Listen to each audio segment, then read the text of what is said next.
આમોદમાં પાલિકા પ્રમુખના વોર્ડમાં દુર્ગંધ મારતી ગટરો ઉભરાતા સ્થાનિક મહિલાઓ રોષે ભરાઈ। આમોદ નગરપાલિકાના વોર્ડ નંબર 4માં પાલિકા પ્રમુખ જલ્પાબેન પટેલના વોર્ડમાં જ છેલ્લા એક મહિનાથી દુર્ગંધ મારતી ગટરો ઉભરાતા સ્થાનિકો હેરાન પરેશાન બન્યા હતા। વારંવાર રજૂઆત કરવા છતાં પરિણામ નહીં મળતા આજરોજ સ્થાનિક મહિલાઓએ મોરચો કાઢી પાલિકા કચેરીએ પહોંચી મુખ્ય અધિકારીને ઉગ્ર રજૂઆત કરતા મુખ્ય અધિકારીએ ગટર સફાઈ કરવાની મૌખિક બાંહેધરી આપતા રોષે ભરાયેલી મહિલાઓનો ગુસ્સો શાંત પડ્યો હતો। આમોદ નગરપાલિકાના વોર્ડ નંબર 4માં મારુવાસમાં છેલ્લા એક મહિનાથી ભૂગર્ભ ગટરો ઉભરાઈ રહી છે, જેના કારણે દુર્ગંધ મારતું ગટરનું ગંદુ પાણી મહોલ્લામાં પ્રસરી જતા રહીશોમાં પાલિકા કચેરીના સત્તાધીશો સામે રોષ જોવા મળ્યો હતો।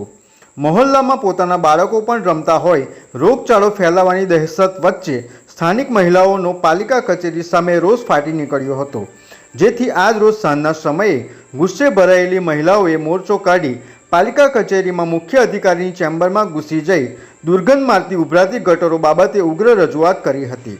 જો કે મુખ્ય અધિકારી પંકજ નાયકે નેશનલ હાઈવે નંબર 64 પાસે ભૂગર્ભ ગટરની લાઇન ડેમેજ થઈ હોવાની કેફિયત રજૂ કરી મહિલાઓનો ગુસ્સો શાંત પાડ્યો હતો, પરંતુ સ્થાનિક લોકોએ મીડિયા સાથેની વાતચીતમાં જણાવ્યું હતું કે છેલ્લા એક મહિનાથી ગટરો ઉભરાવાની સમસ્યા છે, છતાં પાલિકા તંત્ર કામ કરતું નથી।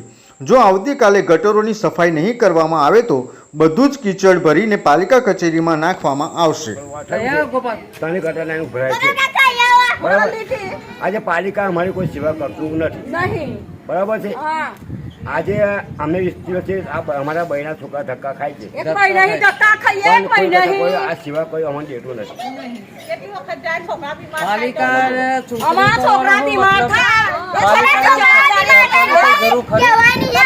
જવાબદારી લેવાના અમારા છોકરા બીમાર થશે તો આગળ એટલે તૈયારીમાં કુંડિયો સાફ કરાવો અમારે। તમે આની કોઈને રજૂઆત કરી છે? તમે કોઈને રજૂઆત નગરપાલિકામાં રજૂઆત કરેલી છે।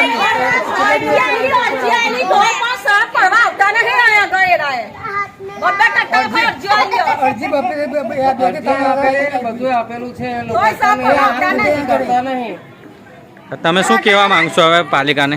પાલિકાને કે ભાઈ હવે આટલી મોટી સરકાર છે, સાફ સુથરા સરકાર છે, મોટી સરકાર છે, એનું નામ બદનામણ પાલિકામાં બેસીને લોકો કરે। સરકારને બદનામણ કરવા હારું બેઠા તમે?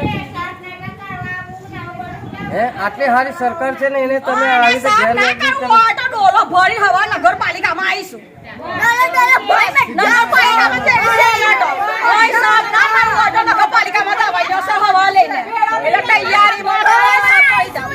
અત્યારે જે મહિલા મંડળ જે અત્યારે અમારી ઓફિસમાં આમોદ નગરપાલિકા ખાતે આવેલ એ બાબતમાં આપણે જાણો કે જીયુડીસી અંતર્ગત અંદાજે ₹6.5 કરોડ રૂપિયાનું મિસિંગ લિંકનું ભૂગર્ભ ડ્રેનેજનું કામ ચાલુ છે। અને અત્યારે વરસાદ અને જે ભરૂચ દહેજ વચ્ચેનું જે ટ્રાફિક છે એ વાયા આમોદ સરભાણ થઈને કરજણવાળા રોડ પર ડાયવર્ટ કરવામાં આવેલ છે। હવે જે આમોદમાં જે નેશનલ હાઈવે છે એની દુર્દશા ખરાબ છે, એમાં ખાડાઓ પડી ગયા, એના લીધે જે રોડ જે છે ડાયવર્ઝન સર્વિસ રોડ પર આપેલ છે ને જેના લીધે અમારી ભૂગર્ભ ગટર લાઇન જે પાઇપો છે અને કુંડીઓ એ ડેમેજ થયેલ છે, જેના લીધે આજે એ ભૂગર્ભ ડ્રેનેજ લાઇનની કુંડીઓ રિપેરિંગ કામ ચાલુ છે અને રિપેર થવાથી આ સમસ્યાનો હલ થશે।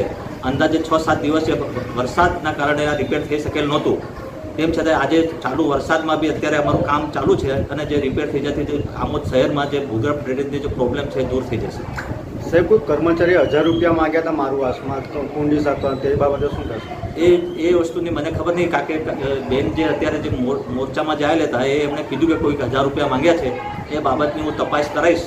લગભગ એવું અમારી કર્મચારીનો સ્પષ્ટ સૂચના છે કે અને અમારા કહેવાથી જે લોકો કામ કરતા હોય છે એ પૈસા કોણે માંગ્યા શું માંગ્યા એની ભાઈ અમે લેખિત લઈશું અને જો એમાં જો ખબર પડશે તો એમના સામે પનિશમેન્ટના બી પગલાં લઈશું। VMP news, think positive.